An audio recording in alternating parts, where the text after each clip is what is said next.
Good evening, teachers and classmates. My name is Daisy Dayana, and today I will be talking about decisions. What do we need to assess our students? And this is part of claim number two, which comes after, of course, claim number one about consequences. So once we have identified consequences, what comes next, right? Like, what's the next step?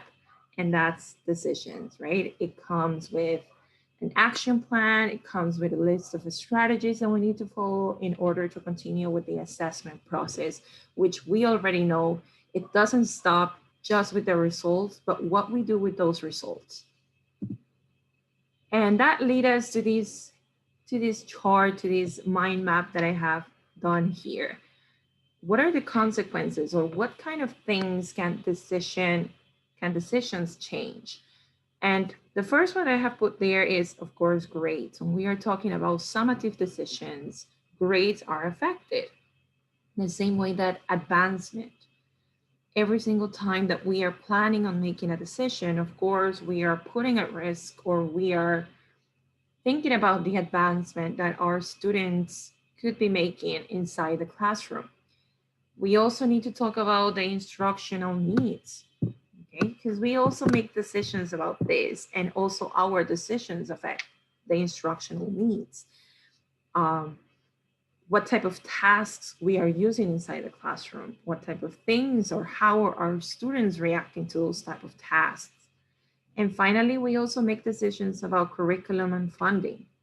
We don't make decisions about funding, of course, but or sometimes curriculum, but this definitely takes into bigger part, into a whole of one of the consequences of these decisions that we may not be making, but they are still there as part of something bigger.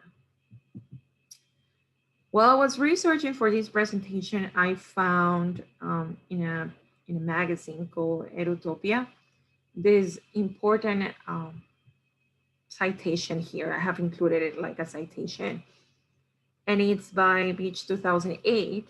And it says that every single part of the assessment should move us into those hard questions. Teachers should be inspired and should be moved to start asking themselves all of these hard questions that, like every single thing that it's hard, it's also a little bit uncomfortable. So the questions are the following, and I thought they were magnificent. So the first one is, are we teaching what we think we are teaching? So is our plan really reflecting our students the way we think we are? What we think we are doing, is that what we are really doing inside the classroom? The second question is, are students learning what they are supposed to be learning? Wow. Right? So are they really learning? Are they where we want them to be? And the third one is there a way to teach the subject better, thereby promoting better learning? And I think this is such an important question, because sometimes, yes, we may feel comfortable and our students may be okay, but a hard question, and definitely uncomfortable question that as teachers we should be asking ourselves is, okay, this is good, but can this be better? Is there a way to make it better? And I just love the idea of having that in mind, because I really feel that it would change a lot of things. So let's start with, what do we need, right? We are making decisions, so what do we need to take into consideration? And the first question that comes is, who will be affected by these decisions? Okay, and this is where the stakeholders that we studied from the previous unit comes again, right? Because the members are basically the same in claim number two when we are making decisions. Um, we have to start with ourselves, teachers. We are the test developers, and we are going to, of course, be affected by these decisions. Then, of course, we have test takers, which are students. And it's a little bit selfish and also naive to think that only teachers and students are going to be affected during this process, right? Also, school administration, staff, fellow teachers, parents, governments are also part of the process.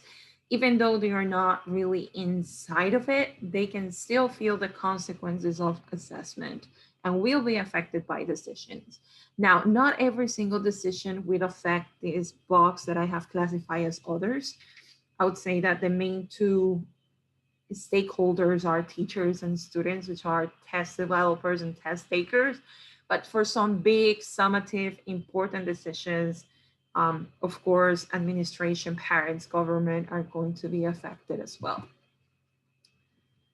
Now, we were talking about who will be affected. Who will be affected by these decisions, but who will make the decisions? And that definitely depends on the type of decision we are talking about. Formative decisions, summative decisions. So it depends. But of course, who will make the first decision? Students, right? One may think it's teachers, and yes, that's probably correct. But students are making decisions about their own assessment and their own learning process every day, in the way they study, in the way they are changing their learning strategies. So yeah, of course, they are the first one making decisions and just receiving this feedback, this assessment, or just giving themselves assessment. Now, who will make the decisions? Like I was saying before, one may think it's teachers, just teachers, but yeah, we are a big part of this process, of course. When we are deciding about tasks, about time management, about how we want to put some maybe different emphasis on a different topic, or we want to change everything that we have been doing, and we just don't want to pay attention to one thing that we were paying attention before. We want to just move from there. Also, we have to take into consideration that we are not the only ones taking part in this process, but also something bigger, like Ministry of Education decisions that would definitely have anything to do with that, and also school administration, especially for the summative part for decisions and and how this will be carried. Another important question to ask is, when is it correct to make these decisions? Okay, so I know what I want to do. I need to change a list of things, and I need to decide. So when is it right? And again, that depends on the type of decisions I'm making. So am I going for something formative? If that's the case, then I need to make decisions before, during, and after. And I have included these three because they somehow play an important role even when they are summative decisions. Some of these decisions often happen after the process, okay, after the process, usually because we want a result at the end of a unit, at the end of a school year. And we are talking about formative, of course, we need before so we can kind of like pre-teach and know where our students are, during just to double check that the things that we are doing are working, or if we can improve them somehow during the process, and of course after, because we want to know if what we did worked. Now let's move on to the qualities. There are two main qualities that we need to consider when we are making decisions. And the first one is, are the things that we are doing, are those things, are those decisions, are those intended decisions valuing sensitivity? And there are so many ways of analyzing this. I have included four. So, are these decisions taking into consideration my own values? Do I feel respected? Do I feel comfortable with those decisions? Or are they completely out of what I would expect? The second one are, of course, those decisions taking into consideration the test takers' values, or are they somehow, again, insulting? Are they somehow uncomfortable for them? And like any other process that includes parents and guardians, this one also does it. So our parents and guardians' sensitivities consider, are they respected? And not only as parents and guardians, but also as a community. okay? Because there are some traditions, some values that are bigger than just an individual philosophy. They are just a community standard. So are those decisions affecting somehow that community and that way of living? And of course, you also need to consider all the conflicting values, not only outside, but also like in between this process. Are test takers and teachers and parents and guardians, are there any other conflicting values that could possibly make this process uncomfortable, disrespectful somehow? The second quality that I wanted to mention was equitability. Okay. And how much, uh, how are the levels, equivalent levels? So our students who are taking this test, right, who are being assessed, do they have the same opportunity to be classified into the group that has the same kind of performance as they do? So if I have a 40 in my test, am I going to be classified in the same group as another person, as another test taker who also has a 40? So is this really fair for us?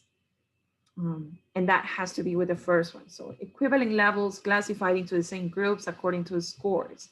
And talking about scores, it's also important to define those cut scores. So those groups that we are going to put students on, how are they going to be called and how are they going to be organized? So that pass and not pass, is there something in between? What needs to be my score for a pass? What needs to be my score for a fail, for not pass? And really important is that stakeholders need to know about these standards. They need to know about the cut scores, okay? Because they are the ones taking the test. They are the ones being assessed. So it's really important that they know what to expect.